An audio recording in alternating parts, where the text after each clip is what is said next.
दलजीत सिंह, पहले उसका रियल नाम था दलजीत सिंह, फिर उसके प्रोड्यूसर ने नाम उसका रख दिया दिलजीत सिंह। तो वो एक रोडवेज कर्मचारी है, उसके घर पैदा हुआ बच्चा है। 11 साल की उम्र से वो गाना सीख रहा था, तो वो सब में सुन रहा था, गा रहा था, शादी में, पार्टी में, इसमें सब में गा रहा था बहुत दिनों से। तो गा रहा था, ऐसे चला था। फिर उसको लगा कि मैं अगर गाने में ऐसे ही चलता रहा, शादियों में बैंड बजाता रहा, तो मेरा ही बैंड बज जाएगा, तो मुझे क्या करना पड़ेगा, कुछ हटके करना पड़ेगा। तो उसने क्या किया, एल्बम बनाया। एल्बम जानते हो? गाना, हाँ। तो एल्बम बनाया। तो पहला एल्बम बनाने के लिए अब पैसा चाहिए, उतना पैसा नहीं था उसके पास।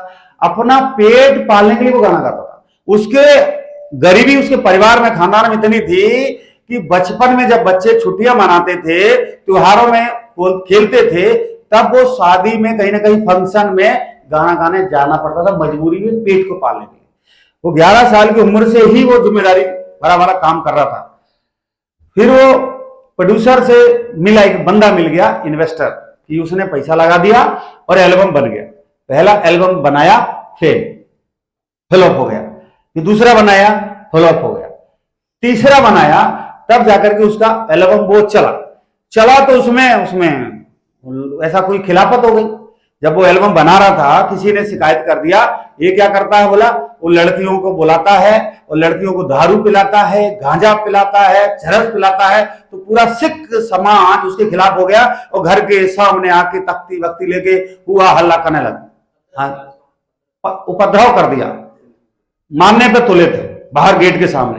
तब उसने माफी मांगी, तब उसने दिखाया, बताया कि वो दारू नहीं पिला रहा हूं। वो गाना में ऐसे दिखाया गया ना, तो लोग, तो गांव वाले तो ऐसे ही होते, अच्छा दारू पिला रहा है लड़कियों को, तो वो सब खिलाफ हो गए। वो वहां से जैसे तैसे उसने पीछा छुटाया कि धीरे धीरे चली रहा। 2-3 बार ये चीज हो चुकी थी उसके साथ। फिर वो बंदा मिला, हनी सिंह का नाम सुनेंगे, नहीं सुने? ये वो हनी सिंह, नहीं सुने? हाँ, वो जब अभी गाना सुनता ना, अयो हनी सिंह, तो हनी सिंह ने उसको बुलाया, बोला पाजी तुझे अगर आगे जाना है, तू जो अभी गाना गा रहा ना, जैसे फीलिंग वाले और ये सैड सॉन्ग जैसा गा रहा है, इसे तू आगे नहीं जाएगा, तुझे बदलना पड़ेगा। बोला पाजी बताओ, मैं बदलने को तैयार हूं, लेकिन मुझे तो आगे जाना है। तो बोला गुस्से वाला गाना गा, है ना, तो रूप चेंज कर। तो उसने हनी सिंह के साथ मिल करके बहुत सारी एल्बम बनाई और उसका नाम हुआ, पहचान हुई। तब तक फिर से कुछ ना कुछ पंगा हो गया, पगड़ी को लेकर के ऐसा वैसा, फिर से वो गड़बड़ हो गया। फिर से उसने उड़ता पंजाब एक पिक्चर बनाया, उसे थोड़ा बहुत चला। फिर एक और आया वो नया पिक्चर, उसमें वो पिक्चर बना, तब से वो हिट हुआ।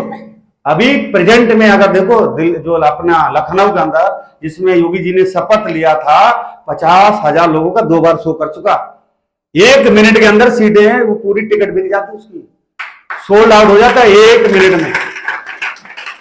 और उसके टिकट का पैसा 54 लाख रुपए लिया उसने, 54 लाख फॉरेन में, 54 लाख रुपए का भी टिकट बेचा है। उसके अंदर क्या क्वालिटी है जो बताया, सबसे जरूरी है कि उसके अंदर विनम्रता, उसको वो क्रेडिट खुद कभी नहीं लेता। मैंने बोला छोटे से प्रदेश का रहने वाला, हमेशा स्टेज से आएगा, संजय सर को देखे हमेशा स्टेज से आते हैं, क्यों आगे हैं, नमस्कार करते हैं, सबके सामने हाथ जोड़ते हैं, वो हमेशा हाथ जोड़ करके ही स्टेज से बात करता है। और आज वो दिलों पे राज करता है, पूरी दुनिया में शो कर चुका, पूरी दुनिया के अंदर, दुबई के अंदर शो कर चुका है।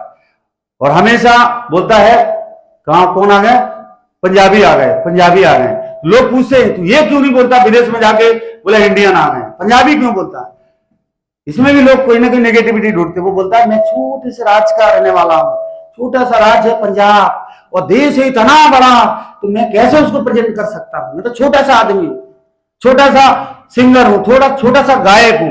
वो अपने आप को हमेशा छोटा महसूस करता है, छोटा बोलता है, विनम्र रहता है।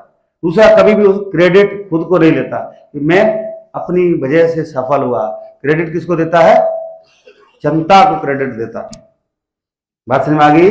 उसने भी वीडियो में बताया, जो है लॉ ऑफ अट्रैक्शन, सुबह सुबह मेडिटेशन करो, मेडिटेशन